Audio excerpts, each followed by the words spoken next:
এই গাছগুলোতে কত পাও গাছ বিক্রি করে? একটা গাছ বিক্রি করে 5 টাকা 10 টাকা করে পাই বসো আমরা। এখানে বন্ধ করে। একটা গাছ বিক্রি করে 5 টাকা 10 টাকা, এবার 20-25টা 30টা করে গাছ নিয়ে আসি। 200 টাকা 300 টাকা করে আমাদের হয়, দিন খাওয়া দিন মজুরি। আর খাওয়া খরচা তো আছে। খাওয়া খরচ আছে 200 টাকা 300 টাকা ইনকাম করলে 100 টাকা খরচ হয়ে যায়, 200 টাকা ঘরে ফেরে। ঘরে কজন আছে? ঘরে বাবা আছে, মা আছে, আমি আছি, ছেলে আছে, বউ আছে। বাবা। দুঃখ লেগে যায় বলতে বলতে। আর এর আগে তুমি কি করতে? এর আগে আমি হ্যান্ডলুম তাঁত বানাতাম। হ্যান্ডলুম মানে তাঁত? হ্যাঁ, তাঁতের শাড়ি বানাতাম, মহিলারা যে পরে। হ্যাঁ, নবদ্বীপ থেকে আসছো তো হ্যাঁ। বললে, তো ওগুলো বন্ধ হয়ে গেছে কেন? বন্ধ হয়ে গেছে সুরাটের ওই মেশিনের মাল ঢুকে। পাওয়ার মিল। হ্যাঁ, পাওয়ার মিল।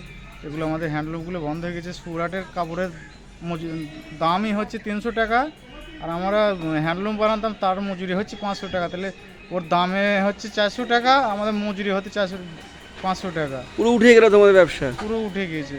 কিন্তু ওই কাপড়ের আমাদের দাম দিত 1000-1200 টাকা করে।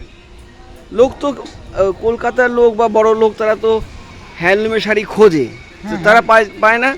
হ্যান্ডলুমের শাড়ি খোঁজে পায়, কিন্তু হ্যান্ডলুম এখন মজুরি হয়েছে, তার যার মজুরি ছিল 500 টাকা তার মজুরি হচ্ছে এখন 150 টাকা। তাহলে কি করে চলবে? এবার যাদের অগত্য কিছুই নেই, ওই করেই খেতে হবে, তারা হ্যান্ডলুম তৈরি করে। আমরা যে এত শুনি হ্যান্ডলুমের জন্য এই করে সরকার, সেই করে, কিছুই করেনি আমাদের সেন্ট্রাল গভর্নমেন্ট, রাজ্য সরকার কিছুই করে না। একটা কোনো খাদ্য বা কোনো আমাদের সহযোগিতা কোনো কেউই করেনি। আমার বাড়িতে 8টা-10টা লোক কাজ করতো, তাদেরও সংসার চলতো, আমারও চলতো। মানে তারাও বসে গেলাম, আমরাও বসে গেলাম। আর এই ভারী জিনিস এই কষ্ট করে পেট চলছে। ভোর 3টের সময় আসি আর রাত 10টার সময় বাড়ি ঘুরি, 200 টাকা নিই। এই ট্রেনে করে এসে তোমাকে দেখলাম স্টেশন ধারে বসেছিল এই গাছটা নিয়ে, ওই অটো স্ট্যান্ডের পাশে। আমি দেখেছি, আমি সকালবেলায় ভোরবেলা দেখেছি। আমি এসে লকডাউন 19 সালের পর থেকে আমি এখানেই আসি। লকডাউনের পর থেকে হ্যান্ডলুম উঠেই গেল। ঠিক আছে, সত্যি।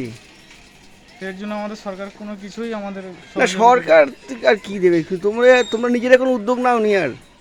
কোনো কিছু মানে আমাদের তো সংগঠনই তো নেই। পুরো হ্যান্ডলুম উঠেই গেছে। পুরো হ্যান্ডলুম উঠে যায়নি, দুই একজনের হয়তো হাতে হাতে আছে, তাদের কিছুই নেই ওই করে খাওয়া ছাড়া। তো সুরাটের মেশিন তোমরা বসাতে পারছো না কেন? সোয়েটার মেশিনের একটা মেশিনের দাম তো 8-10 লাখ টাকা। আমরা কি করে পারবো? আমরা হ্যান্ডলুম বানাতাম 2000-3000 টাকা খরচ করে আমাদের হয়ে যায় কাঠের যেটা হয়। জিনিস। হ্যাঁ, কিন্তু আমরা ওই টাকা কোথা থেকে পাবো? না লোন নেবো, আমাদের ব্যাংক লোন দেবে? আমাদের কি আছে তাই ব্যাংক লোন দেবে আমাদের? কি অবস্থা! একটা শিল্পী, তোমরা তো শিল্পী ছিলে, বলো কত যুগ ধরে কাজ করছো, এখন তাদের হাত কাজ চলে গেছে, ভাবা যায়। তুমি এমনি কাজ করো কি? বাড়িতে পাওয়া যাবে শাড়ি যদি যায়? না, বাড়িতে হ্যান্ডলুম শাড়ি আর আমাদের এলাকাতে নেই, কেউই বানায় না। কিন্তু মানে আউটসাইডটায় দু একজনের আছে, খুঁজে খুঁজে দেখতে হবে। তোমার নাম্বারটা একটু বলো। 8967905164। পাবলিককে কিছু বলো, তোমার কথা বলো, যে তোমাকে দেখার জন্য। দাদা, আপনারা তো সবই শুনলেন, সবই দেখলেন।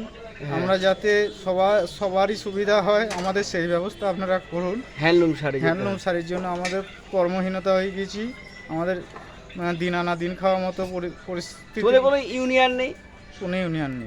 আগে যে সরকার ছিল, মানে সিপিএম, তারা কিছু করে না, আগে যখন সিপিএম ছিল তখন কোনো এই তাঁতের কোনো সমস্যাই হয়নি।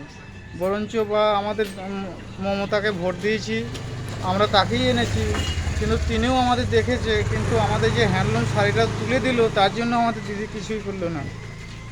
একবার তো বলা দরকার ছিল যে না, গরিব মানুষের ছেলেরা করে আর কান্না করে কি হবে বলো? চলতেই জল চলে আসে। জল এলেই বা কি করবে? আমি যাবো তোমাদের নবদ্বীপে, ঠিক।